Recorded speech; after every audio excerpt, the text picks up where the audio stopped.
Welcome back to the Birdies and Bourbon Show.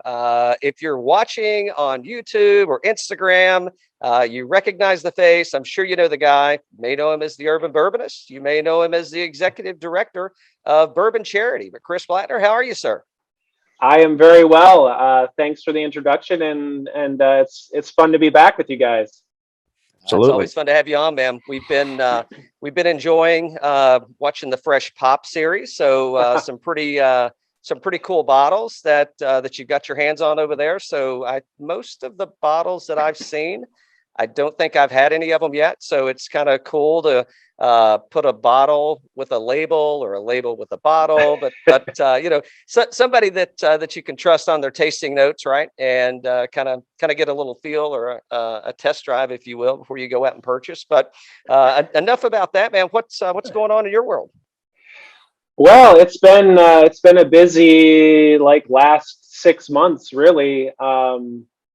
Just between doing my thing on the gram, and then I have taken the position, as you mentioned in the introduction, as the executive director of Bourbon Charity last October. So been busy with that, trying to work on more exposure for the charity, and just building some relationships, and doing what we can to raise as much money as possible for the organizations that we're supporting each time that we do a fundraiser.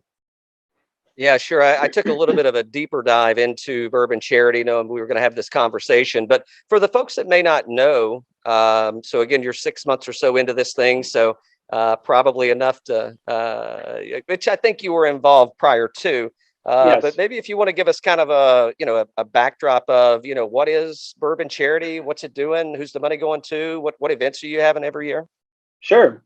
So the concept or the mission of Bourbon Charity at this time, and really has always been, is to mobilize the generosity of the American whiskey community to do good for charity and for various charitable organizations. So that's our mission as it stands, is to use this awesome community, not use, but to mobilize this community that we're all a part of, and is a very generous and giving community. I mean, I know you guys have seen it as things have come up in the world. There's fundraisers popping up all around, and people are donating and giving to them. Like, for example, the tornadoes in Kentucky at the end of last year, this community came together and I think raised something like $4 million during that fundraiser that was put on by Fred Minnick and the Kentucky Bourbon Association, and that was amazing. And so we're just trying to tap into that generosity to help people out. So Bourbon Charity, for people that may not know, started about 2.5-3 years ago now, by a gentleman by the name of Brandon Hunt. Had some things going on in his life. His father had prostate cancer. He's fine now, by the way. And he had a friend who had a child that had a disease where they were growing these tumors on their body, and they didn't really know what was going on. And he felt compelled to try to help, to do something in these situations. And he looks and he has this incredible collection of whiskey, and he's like, there's got to be something I can do with this whiskey to raise money to help people that have prostate cancer, to help children that have this disease that his friend's child had, and they didn't really know what it was. So he started this really just with that in mind, and took his whiskey collection. And at that time, he wasn't a charitable organization or anything. It was just one guy, and put a few bottles online and made them available in a fundraiser, and ended up raising, I think that first fundraiser raised like over $30,000 that he did, and he donated the money to the Prostate Cancer Research Foundation and to the Children's Tumor Foundation. And that's like the beginning of this charity. And then he was like, wow, there's something here. Like this community is amazing, and there's something here. So took the steps to formalize this and create an actual charitable organization. Bourbon Charity is a 501c3 nonprofit charitable organization. So any donation that comes in is a tax deductible donation, like you would for any other charitable organization. Typically, all of our fundraising, and you can, if you want to interject with questions, let me know. But I'm like, I don't want to talk too much. But let it roll, man. It's all good. Yeah. Typically, most of our fundraising, really all of our fundraising to this point, except for one instance, has been done online, because there's so many great tools out there now that enable you to raise money online. So we use an online platform to run sweepstakes style fundraisers. They aren't raffles. Raffles can be deemed illegal in some states because they're considered gambling. So they are a sweepstakes. You make a donation, you get entries into those, and we have incredible prizes, typically whiskey, that you can win. And we've been able to raise, in this short period of time, coming up on 3 years or so now, over $1.5 million for charity. In that time period, we've issued grants to, I believe we're at like 36 different charitable organizations now. And some of those we have issued grants to multiple times. So we're in the range of around 90 grants that we've issued over in this 3-year period of time to those 36 different charities. And again, it's just a group of people now that have come together under Bourbon Charity to continue this work that Brandon started. Brandon's still involved at the charity. He's the chairman of the board. We have a board of directors. Like, it's a real legit breathing thing now that he started.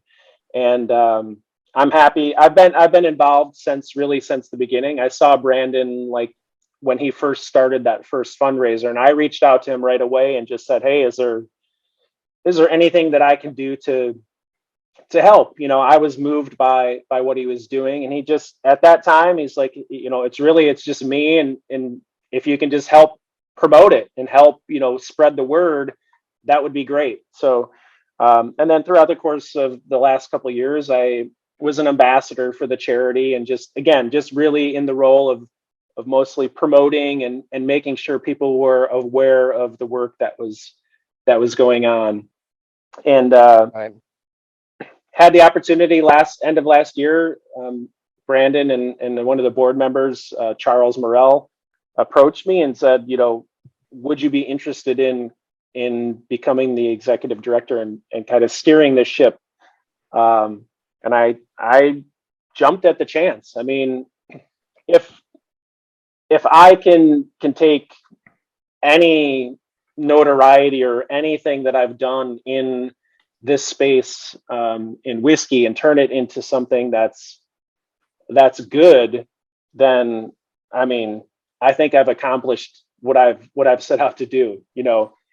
I started my personal whiskey Instagram page, and that's how I came to know Brandon, with just the intent of sharing my passion for whiskey, and it's turned into this, and it's more than I could ever have imagined. Yeah, let me throw a few things out. So I'm kind of, as you're talking, and I'm thinking, well, the first thing I want to throw out there, for those of you that are just listening, you can't see me staring, but I am absolutely staring. And Dan, no shit. We got to start giving out some awards. This is absolutely the best hair we've ever had on the show. Well, we've actually had him on the show before, so maybe he gets It's two, true. or I maybe think you just get an he was extra wearing big one. he was wearing a hat one of those times. I know that for sure. I think he may have been wearing a hat, but I can't stop staring. The good news is we're doing this on Zoom, so it's not really that awkward. I think you're supposed to look into the camera, so it kind of makes it feel like it's natural that I'm engaging and I'm looking and I'm intrigued, and really I'm just thinking, damn that hair. I appreciate the hair love. It's funny. As I know you do, as I know you do. That's not the first time you've heard it. Okay, so I want to kind of circle back on a couple things, Sure. and and I'll kind of start picking them off. I won't throw them all at you at once. So we talked, you talked about the Bourbon Charity getting started. By the way, you can find that at bourboncharity.org. Yep. And I'll say that myself personally, I know I follow you guys on Instagram. It's Bourbon Charity, so there are plenty of ways to interact and follow, the good things that y'all are doing over there. That just so happens to commingle with a hobby that that Dan and I are pretty passionate about. So Mm-hmm. it's a fun way to be able to give back. When you mentioned the sweepstakes, I've been lucky enough to be able to participate in those sweepstakes. By the way, anybody can participate as long as you click the button and do the good deed. I have not been lucky enough to take home a trophy yet, but but I know the drill. You got to keep. Yeah, you got to keep pushing the button to keep giving yourself chances to win. So, and again, it's one of those kind of, if you're doing lotteries at your liquor stores and things like that. I mean, this is another, I mean, again, it's a really good way to be able to participate, give back to the community, as you mentioned, and I think there's no shortage of individuals that want to help out, right? That want to do something positive and get behind something like Bourbon Charities doing. So let me fast forward. I guess that was a statement, not a question yet. But so as you're talking about, and I'm going to say this, and I mean it sincerely, but as you're talking about accomplishments, right? And I don't know that anybody, maybe somebody does, but as you were talking about, Brandon said, hey, I've got this idea and I want to go help people, and it's kind of morphed into something a little bigger and better than it was originally. I don't know if anybody ever sets out and says, hey, I want to be the executive director of Bourbon Charity, right? But there's a lot of individuals that probably say that have, some type of spirits is a hobby of theirs. And it's like, well, man, I would love to be able to do something like this for a job. And, as you mentioned, you connected with Brandon when this got started, from an ambassador's perspective and kind of helping along the way, which I'm sure was rewarding, probably rewarding personally, maybe not physically. But now as you've kind of progressed, what advice would you share to someone that says, wow, how do I take my hobby and maybe put myself in a position to, I'm going to call it get lucky, right? I mean, there's nothing wrong with putting yourself in a position where a little luck could occur. So two parts. What's the advice you would offer to someone to set themselves up in the best position possible? And then two, what skill sets have you recognized within yourself that maybe you didn't utilize in a previous job or previous life that that this new position's kind of pulling out of you? Yeah, great questions. I'll start with the first one in terms of like what would be my advice for other people that might be looking to do something similar or turning a hobby into something that is a job or a career. Um, Honestly, this advice really comes from my wife, and it has rung true for me. Is that when you're enthusiastically doing the work, good things tend to happen.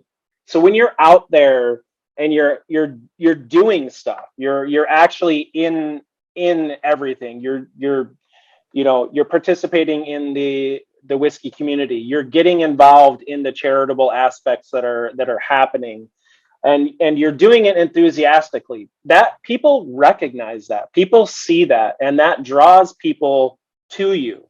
And honestly, it sounds really simple, and it really is that simple. That's how this has happened for me. not only professionally, like doing this with Bourbon Charity as the executive director, but even with like my individual page on Instagram, like just sharing enthusiastically has led me to, and you guys know this too from what you're doing. Like, how many awesome, cool people have you been able to talk to because you're enthusiastically doing the work? You're not doing it for any other reason than to share your interest and to share your enthusiasm, and it's led to, you know, the opportunity to talk to so many interesting people and to probably do a lot of really cool things that otherwise you never would have been able to do. So that would be my advice. Like, enthusiastically do the work, go after it, like do it because you enjoy it, and that honestly will attract people to you that could potentially lead to a job or something else within the realm that, you know, advances you a little bit further. And again, I know it sounds like made up and it sounds like imaginary and like a fairy tale, but that's my experience, and that's really all I could speak to. And I really feel like that, like it's true, you know. Yeah, well, you know, that's so. So this is all off the cuff, man. I mean, I've got more notes about horses than I do about what we're going to talk about, because I knew we wouldn't have any problems having a conversation, and you know, I didn't know what answer you were going to give, but I did ask the question, and I knew that we were going to get a real answer. Number one, and number two, I wouldn't have said it as eloquently as you did, but you know, I think in the way you framed it up is exactly that, right? It's like, well, yeah, it's, you know, you can call it work if you want to, but I'm probably going to be doing it anyway, and I'm kind of doing it for, well, not kind of, I'm doing it for a better reason than, you know, shit. Let me crack a bottle open and let's get after it, right? I mean, there's kind of some meaning behind, and I think that's the I don't want to say the challenge. I'll say the persona, if you will, maybe that people on the outside looking in may get is, you know, shit, they drink all the time. And it's like, well, I wouldn't say all the time, but maybe more frequently than others. But it's not about, you know, how fast can I plow through the bottle? Well, sometimes it is. The majority of the time, it's not how fast can I plow through the bottle. It's you know, it's the fellowship, it's the community, it's the communion, it's, you know, it's all the gregarious activity that happens, you know, around what just happens to be a bottle of bourbon or a spirit of some choice. So, but I really appreciate that answer. And again, I think from, you know, the sincerity and the genuineness that, you know, that comes from you answering that question. I mean, I don't think anybody could listen to it and challenge it. Yeah, and really, look, I mean, you know, when I started my Instagram page, I wanted to do it in a way that was authentic to me. Like, I really wanted to share things that were of interest to me, and hopefully that would resonate with other people. And I think that enables you, like, taking that mindset, and maybe this won't work in everything in life, but like taking that mindset, it allows you to be enthusiastic about what you're doing, because you're choosing what you want to put out into the world. And I think by default, when you're making that choice and you're not necessarily doing it for someone else, it allows you to be more enthusiastic about it. And I feel like it comes through in a more authentic way. Now, I know there's some gurus out there that will say if you're creating content, you should be creating content for someone else. So it probably varies from, you know, job to job, and depending on what you're interested in, maybe that does ring true, and you can find joy in creating for others as well. I'm sure you can. I know you can. People do it, but I've just found that for me, it feels more authentic, you know, to put out into the world what I'm enjoying, what I'm liking, and hopefully that resonates with other people. So I'm really going to Dan, that's why nobody's watching the show, by the way. Our show. And I think I mentioned at the beginning, you can find Chris on Instagram at Urban Bourbonist, by the way. So and I'm sure we'll mention that again. I'm going to get back to the IG part, but I want to go back to my second part of my question Yes. that I ask in what skills, right? I mean, we've all, we've got some innate things that we're born with, and some things that we kind of, we train and we learn and educate and get better at. But what have you recognized that maybe you didn't have to leverage as much or didn't use as much? What's come out of Chris Blatner now that in this executive director role? It's a tough question. I think it's really looking at like what things are going to trying to look at the perspective of who is going to donate to the charity and thinking about what types of causes, what types of organizations will resonate with people instead of just throwing things out there and hoping that someone will donate it to. And this actually, I don't even know if I'm answering the question here, but it leads to something that Bourbon Charity actually does, is that all these organizations that we're supporting and giving money to, we allow our donor base to vote on the charities that we're going to give money to, so that there's ownership from the donor base to give money. After all, they voted for these particular charities for us to support. Now, of course, we have to do some weeding out. We have to come up with some charities to offer for people to vote on. So there is some work that goes into that, to kind of pick these categories of charities that we think will be worthy of support and that people want to support, and it will resonate with people. So that is one thing we're doing that we feel like differentiates the charity from just saying, hey, these are the charities we're going to give money to, give us money to give to them, and maybe win a prize along the way. So allowing people to have some ownership over that is kind of a big deal, I think. Other than that, like, I feel like some of the things that I've done in my life, I was in sales for 18 plus years. So I feel like a lot of those skills are translating over to this world of charity, which, by the way, I have zero experience in charitable work. So I'm learning along the way, but I feel like a lot of the skills that I've acquired from previous careers are translating over to this. And really a lot of it is just working on building relationships as well. Mm-hmm. It's probably the biggest part of doing this, and it's the hardest part of doing this as well, because everyone has their own charitable organizations. Everybody's got their own agenda, if you will, right? Yeah, exactly. So, that's been the most difficult part for me, to be honest, is building those relationships and getting people to believe in what we're doing and what we're about, and making it as much about the giving and as much about the good that we're doing, rather than like, you can win a prize while you're doing this. And I've said this before to other people, like, we're of course going to have people that just give money because they want an opportunity to win a prize, and that's totally fine. And mission accomplished, man.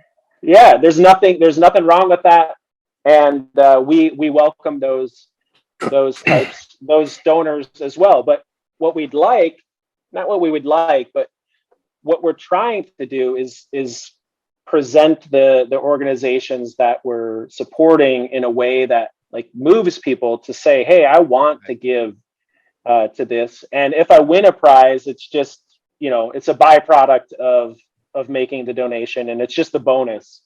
And that's been difficult. That's really been difficult to do. And then plus everyone has their own, organizations that they want to support, and maybe there's not one in there that they feel like giving money to. Yeah, when you're trying to kind of craft your messaging and cultivate that a messaging of purpose to be able to get people that continuously kind of give to your organization because they believe in the same values as you. That's what you're kind of struggling with there. And we've seen a lot of different types of ways and strategies of doing that, because when you look at what our particular show, it's bourbon and it's golf, and every single golf event out there has got charities associated with that golf event, and they're giving back to those communities. We help support that with trying to get the word out, and we have the directors on from the different events, that kind of thing or whatnot. But the same type of thing holds true, right? Everybody likes golf, but at the same time, they're also doing a lot of good out there. Same thing with going on in the bourbon world. Yeah, absolutely. And we realize, asking people to give over and over again it's tough. You never know what's going on. The economy right now is a little bit weird. Inflation and all that, and so we're just trying to make those connections so that we're here. We're fundraising constantly throughout the year, and we're here hopefully supporting some organizations that will resonate with you. And then when you're ready to make the donation, we're here, and we're happy to then funnel that in the form of a grant to these organizations, and you might win something cool along the way. Mm-hmm. Hey, so a couple questions, maybe comment thrown in there too. So you can obviously head to Bourbon Charity. You can pick yourself up some merch. You can head to Urban Bourbonist and you can pick yourself up some merch. The one thing I don't see, and I know I've definitely drank a bottle. I've drank a barrel pick that the Urban Bourbonist has been associated with. I don't know if I've had, or two or three or four. I don't know that I've had a Bourbon Charity pick. Are you guys actively doing picks? Yeah, we've done a few. So this brings me to a good point, actually. So we have. Hope it's not the point where you hang up. We're just getting started. No, not at all. Not at all. So we have a group.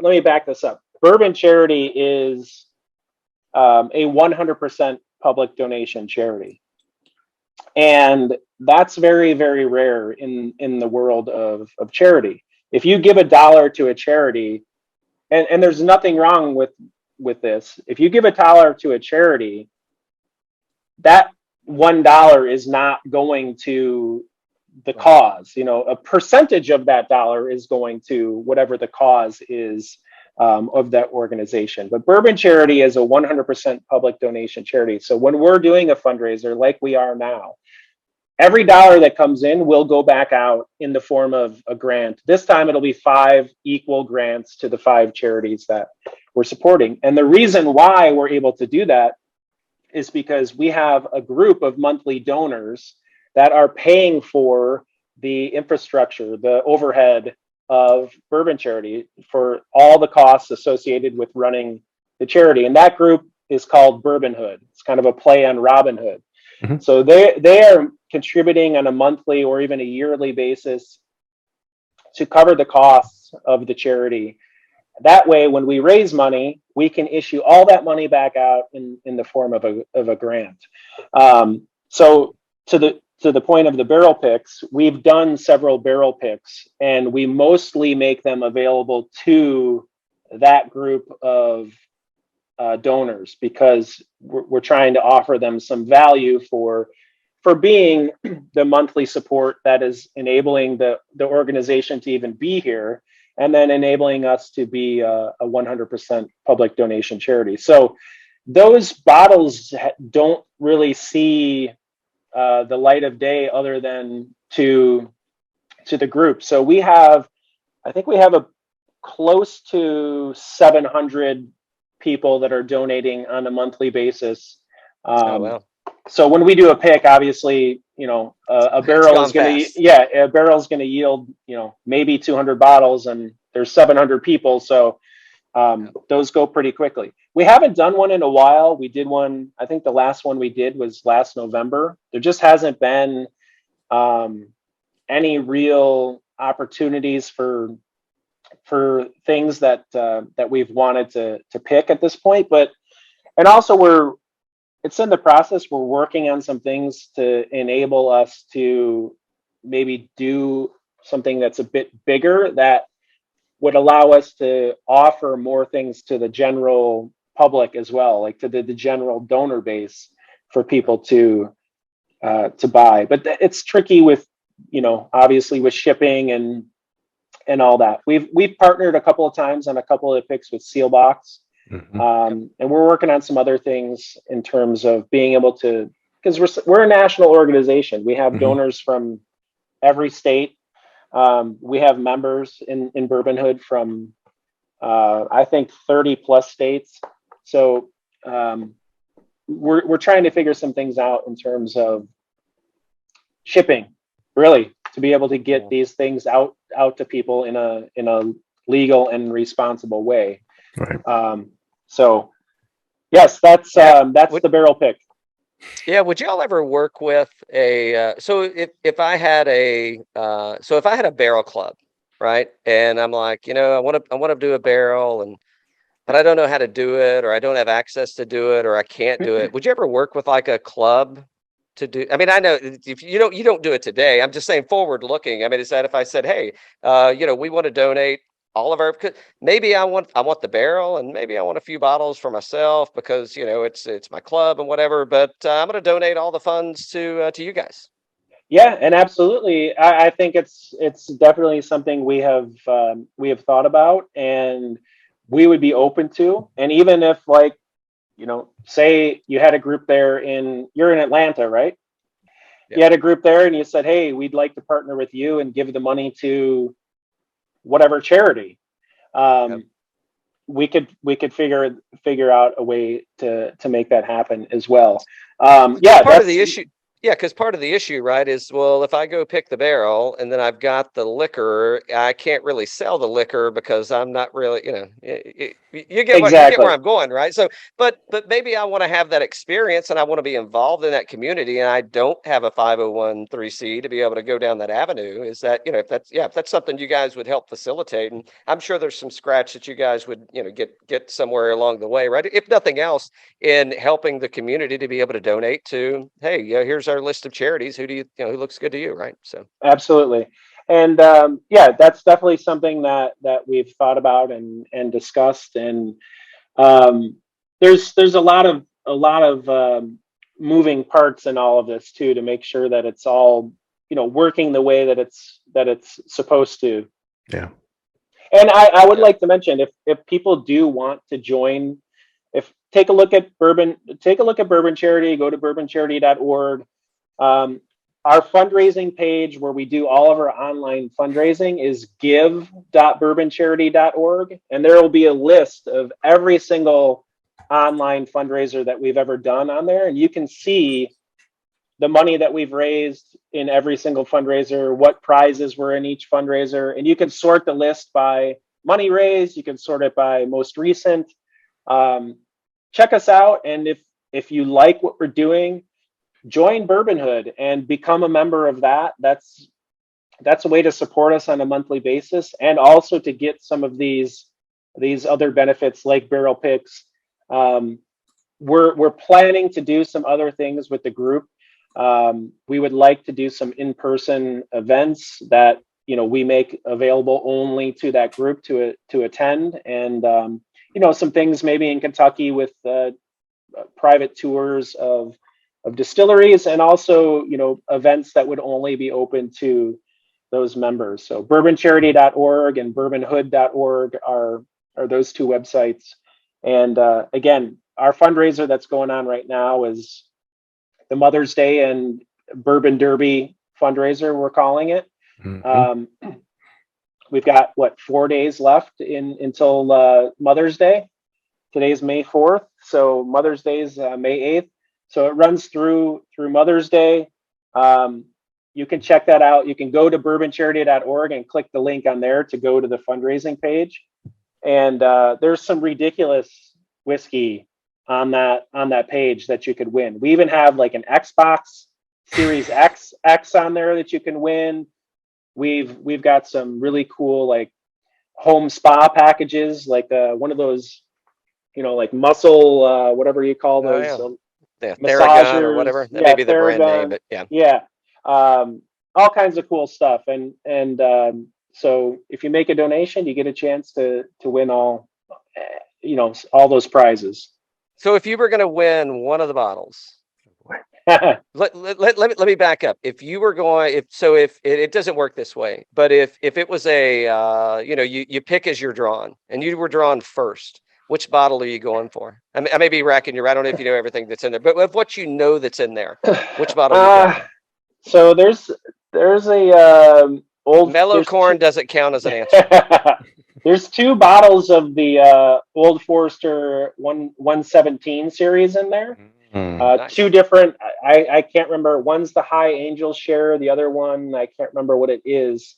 But I'd like to get my hands on one of those. Those are pretty rare. There's also an Old Forester 150th anniversary bottle in there. There's an Old Forester birthday bourbon in there. A lot of cool stuff. Plus, we just added. If we hit $25,000 in donations, which we're getting pretty close to, we added a bottle of CYPB and a bottle of Blanton's Gold. So if we hit 25,000, those will go into the fundraiser. If we can manage to get to 40,000, we're going to unlock a bottle of something from the Buffalo Trace Antique Collection. We've got a few bottles in our inventory. I'm not sure which one we'll put in there, but cool. If we can get to 40 grand, that gets unlocked and adds another really great prize to the fundraiser. Very cool. So I know we got we got a bit of a time crunch here. So how much longer we got you? Like 15 more minutes? You got to split. Yeah, I could. 15 more minutes is good. Okay, all right. Because we definitely, I mean, with the Derby Razor, we definitely got to get to some horses in a minute. So I got to ask this question, and you can answer the question, or you can just move on. So I'll know we're moving on to the next question. Where do you get the bottles? Those are bottles that everybody's looking for. Everybody's trying to find. Probably no one's ever seen them on the shelf. Some of you have, some of you haven't. But if you can share, how do the bottles come about? Yeah, sure. The charity started off all from Brandon Hunt's collection. So up until like really almost through all of last year, almost every bottle was from Brandon's collection. He donated it. Oh, wow.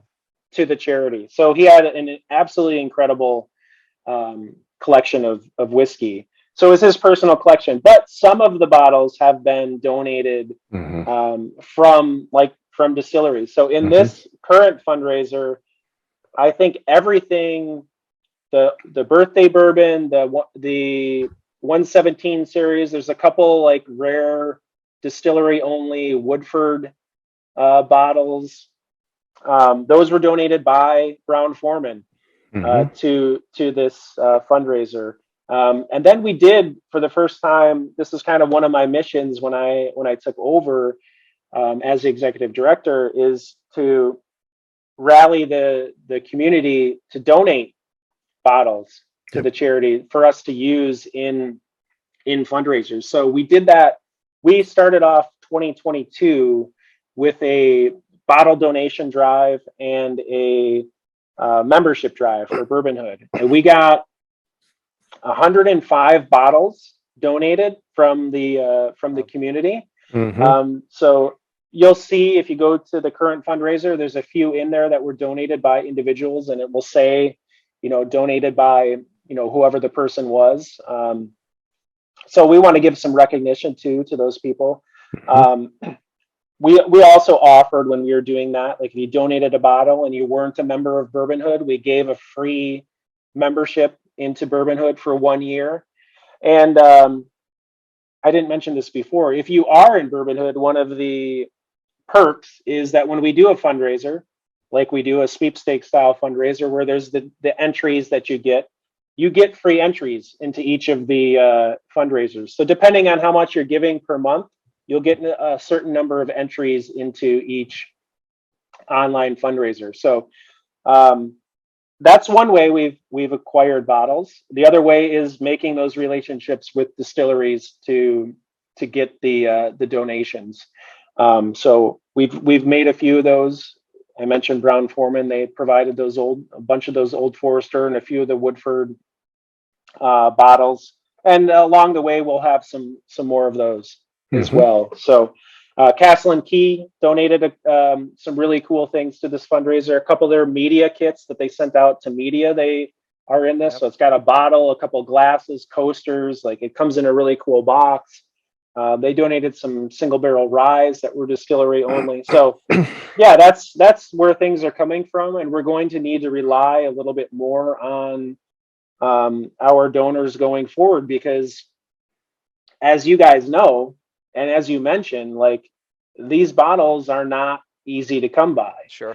And I know, and I realize it's tough for someone to give up a very desirable bottle of whiskey to the charity. So it's understandable. Like, we got some really good bottles from people. There were some very, very generous people. So we're really happy with what people donated.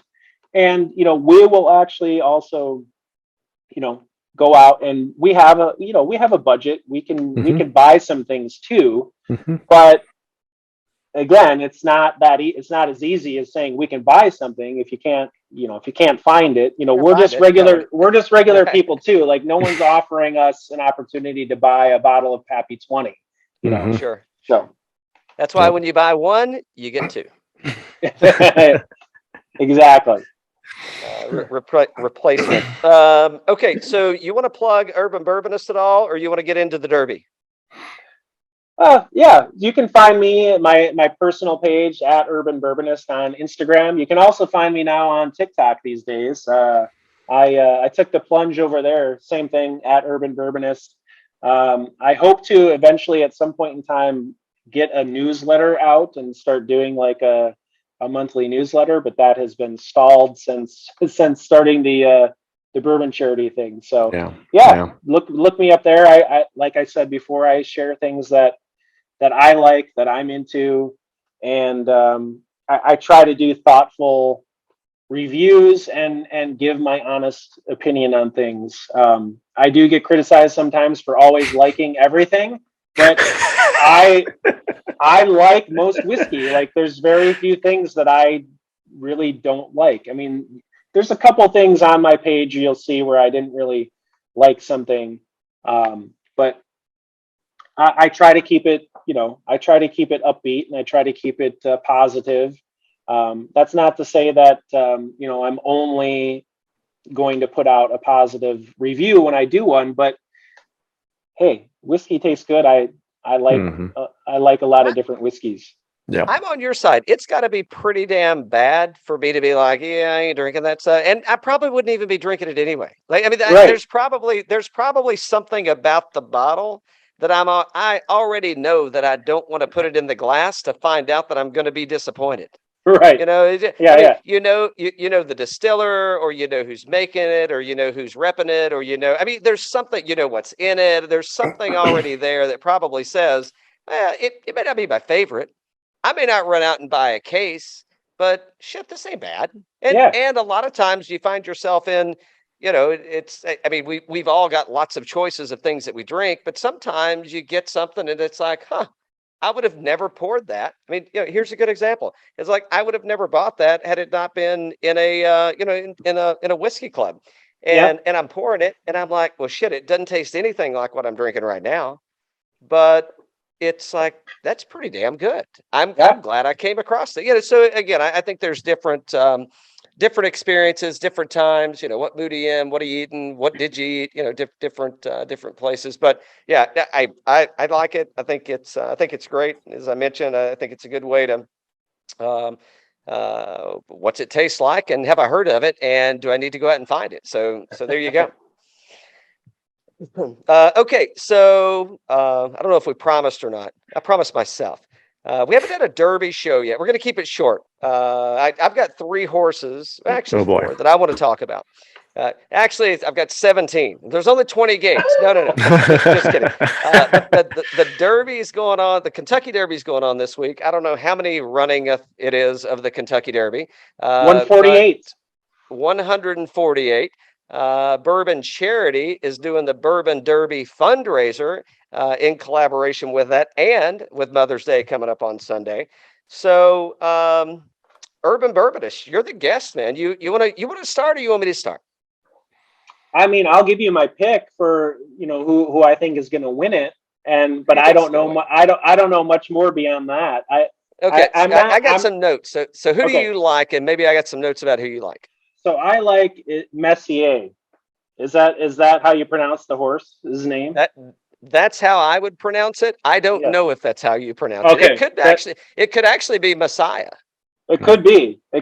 I only know because Mark Messier. It's the same spelling as Mark Messier of NHL fame. Yep. That's what You're I was 100%. No. It is Messier. I was looking at a different horse. It is Messier, and that's my number 2 horse. Number 2 horse.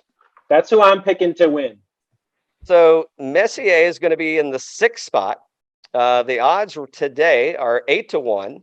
Messier has had 6 professional starts, 3 wins, 3 seconds.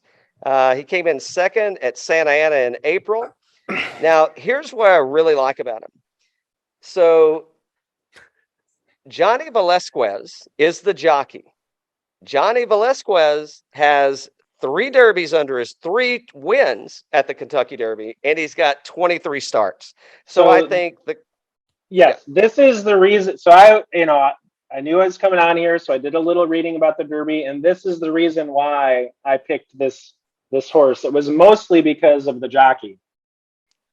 I think it's a great pick. I think a combination of, you got a pretty good horse. I think if he didn't get jammed up coming out of the gate, I think we're in pretty good shape. If you got a clean start, I think the jockey's got enough experience to push him up to the front. And I think this is going to be the longest race he's ever won. But I believe the 2nd place at Santa Anita was 1 mile and 1/8. So they're going to stretch him out a little bit, but I mean, the combination there looks pretty good. The odds at 8-1, for a horse that's going to be in the top of the field. I mean, that's about as good as we can go. But that he is going to be in my trifecta. I've got him as my number 2 horse. I have him there to place, I guess, and I am definitely going to box those. So you kind of hedge it right on the back end. So no matter where they show up at, you get them in. So all right. Dan, who you got? I was just going by pure pole position at number 5, winning the most of all time. So I think I'd just go with that. How about Smile Happy? Anything good there?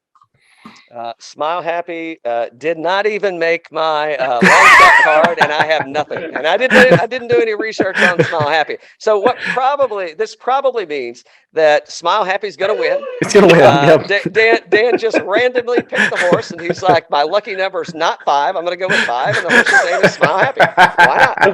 Why not? So there you go. So I'll roll with. So my number 1 horse, I think, is going to win. I believe he's the favorite or 2nd favorite. So it's Epicenter. Joel Rosario, Derby winner in 2013. 6 starts, 4 wins, a 2nd. He's 7-2. And I like Epicenter to win. And then my 3 horse, which I don't know, I'm kind of mixed up between my 3 horse and my 1st horse. I think I'm going to stick with Messier in the 2 spot. And I don't know how you say this shit either. Taiba. It's Taiba. I'm gonna go with Taiba. How do you feel about Taiba? I feel like that's good. So Taiba, he's in the 12 spot. I think the 12 spot's good. He's 12-1. He's got 2 starts. He's got 2 wins. Here's the real reason. Well, here's one of the main reasons I went with this. This is a Baffert horse. So everybody knows the scandalous Bob. Watch out. So Bob had to give. So that barn, they had to give all their horses out to somebody else. Bob's hands off. Wink, wink. Hands off. Still winking. Something in eye. So this is a Baffert horse. Baffert's got 6 Derby champions. He's got 2 Triple Crown winners. So, I mean, here you go. And so Taiba actually won the Santa Anita in April that Epicenter placed second at. So that's the reason I'm kind of hung up on those guys. And I don't know if they're running on turf out there, if it's real dirt. Obviously, it's California, so it could be turf. Not sure about that. But the jockey, Mike Smith, he won in 2005, won the Derby in 2005 as a jockey, and he's got 27 starts. So that's my 1, 2, 3. The only thing I may be mixing up or may change is right today, I've got an Epicenter, Messier, Taiba. I don't know. I may change out the 3 spot for the 12 spot. Actually, I may just bet both. Maybe I'll bet both. I'm going to get crazy over here, and I may just go. I may go 2 trifectas. I got a long shot. I know we're wrapping it up, and you'll know why I picked it. He's in the 18 spot. The 18 spot ain't that good, but it's Tawny Port. There you go. Oh, well, I like the name. There you go. Who's not picking Tawny Port at 30-1 for the long shot? By the way, 3 wins, and 2 weeks ago, maybe 3 weeks ago, he won the race at Lexington. So he's kind of on a roll. I think he's the most recent winner of a Kentucky race that's running in the Derby. So Tawny Port is my long shot. There you go. I like it. We'll see how we do. Don't bet your bourbon charity budget on it. But, save some for the sweepstakes. But we'll see. Chris Blatner at Urban Bourbonist. It's been a pleasure chatting with you, sir. I know you've got another engagement you got to get to. Before you go, why don't you tell people where they can find all of your things? And I feel like what I would consider you is a man that's putting together a portfolio. Oh, I like that. I really enjoy that. Well, first, and again, thank you guys for having me on here. Very, very much appreciate it. Getting the opportunity to talk about Bourbon Charity. I hope it came through that I'm extremely passionate about it, and hope that comes through when I talk. But yeah, I mean, the easiest place to find everything that Bourbon Charity is doing is just bourboncharity.org. And you can follow on Instagram and Facebook at Bourbon Charity. There's links to everything for fundraisers through there. If you want, you can go to give.bourboncharity.org, and you can find the current fundraiser on there as well. Easiest place to go, though, is just bourboncharity.org. Me personally, Urban Bourbonist on Instagram and TikTok now these days. I'm a TikToker. Nice. Awesome. And that hair. I mean, that hair has not even moved out of place since we've been talking. Urban Bourbonist, thanks again, man. We'll look forward to getting back on with you soon. Cheers, guys. Cheers. Really appreciate it.